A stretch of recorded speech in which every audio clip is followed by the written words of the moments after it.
Customer experience.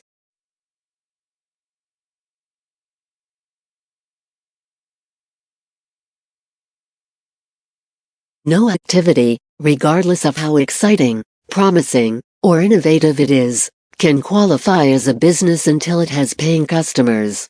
It's as simple as that. No customers, no business.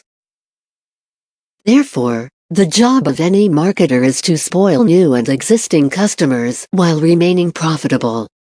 Today's customers live in their own WWW framework. That is, give me what I want, where I want it, and when I want it. Customers are used to using easy phone apps, nice website interfaces, online chats, overnight free shipping, one-click checkouts, email reminders with enticing coupons, and friendly, voice-driven support when they call a service center. If you cannot satisfy regardless of how exciting, is promising, or innovative let's talk about the history of this monumental power shift. In the past, you had to set aside time for shopping, and physically go to a store. With limited hours in a day, you could do only so much research.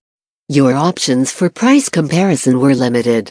In most states, for example, car dealers lobbied for legislation to stay closed on Sundays, so you had even less time for comparison shopping. Yes, there were catalog-based mail-order firms, like Sears, but the selection was rather limited by today's standards. There was a Consumer Report monthly paper magazine, but it cost money, and didn't cover many items that may have been less popular. There was no public forum to log complaints.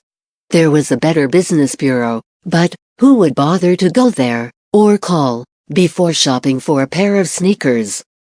Enter the internet, and instant free access to all possible products, and their prices. Next, consumers started sharing comments and opinions on products and services, on social media. This put tremendous pressure on business-to-consumer businesses. All pricing and product specs, as well as negative and positive opinions, were out in the open.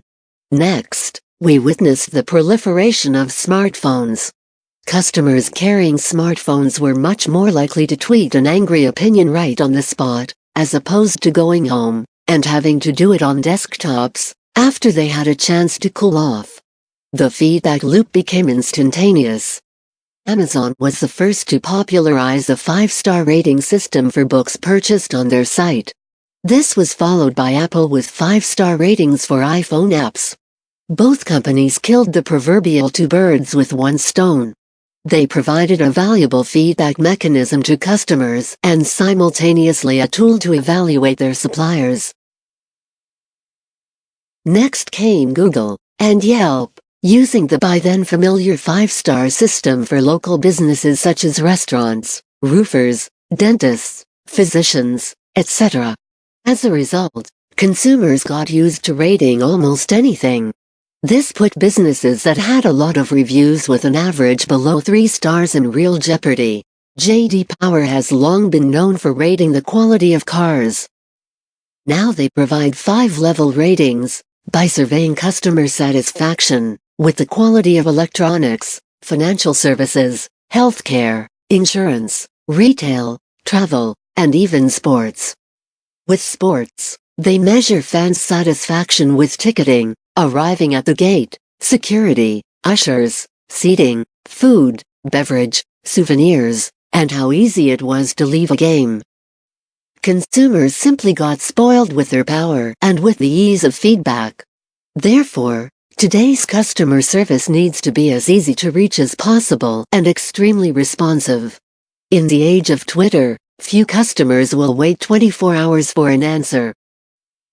Easy-to-use interfaces on mobile phones, real-time chats, and Twitter support are becoming minimum requirements.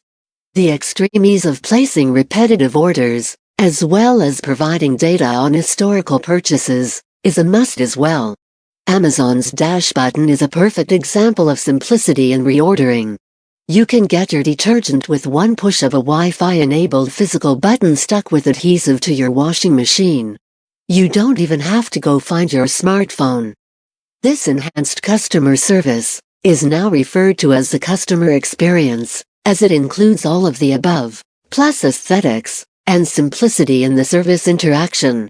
Everything being equal, a business with an ugly and hard-to-navigate customer support interface will lose to a competitor who put a lot of thought into making the interaction as easy and appealing as possible. Customer experience blends digital and physical worlds, and it's a very exciting and growing phenomenon, where we see a lot of activity and creativity. Imagine waiting for service at a car dealership in a crowded, poorly ventilated, and poorly lit room, with drab, worn-out furniture, a loud TV, stale coffee, and no Wi-Fi. Contrast this with surroundings in your favorite, high-end restaurant. The idea is to have a positive impact on all your senses: sight, hearing, touch, taste, and smell. Good customer experience also involves managing expectations when the purchasing process takes time. A great example here is a progress bar providing the status of your Domino's pizza when you order it online. You know when they put your pizza in the oven and took it out, and when the driver left the store. Another great example is FedEx's tracking number, emailed to you when your order leaves the dock, so you know when to expect delivery. You can track the status of Christmas gift arrivals just before December 25th. Most people like to travel, but few enjoy our airports. If there is a perfect example of a poor customer experience, it's security screening. Long lines, no benches to sit down to remove footwear, walking barefoot on cold and dirty floors, no benches on the other side to put your shoes back on, and indifferent stares from agents whose salaries are funded by our tickets, but who forgot how to smile. Actually, this negative experience keeps a lot of potential customers from flying, especially on shorter distances when the alternative is driving a car. So, negative customer experience cost airlines customers. I know that airlines are not responsible for security screening, but their revenues suffer because of poor customer experience at the airports they serve. You can think about customer experience as a customer journey in terms of interactions with your company, product, or service. These customer interactions include, for example, discovering your product, comparing to alternatives, finding the lowest price, ordering and paying, getting support, returning. The challenge is that such a journey is spread over time and involves a lot of touch points with your brand, such as website, chatbots, social media presence, smartphone apps, emails, phone support, delivery, maintenance. Therefore, any weak link in such a long chain may benefit your competitors who are always just a click away. Thus, it's very helpful to think about marketing as a value-added chain. Just like with any chain, the strength of it is determined by its weak. Your job as a marketer is to make sure that your customers are spoiled every step of the way and rate you with 5 stars. Remember, no happy customer, no business.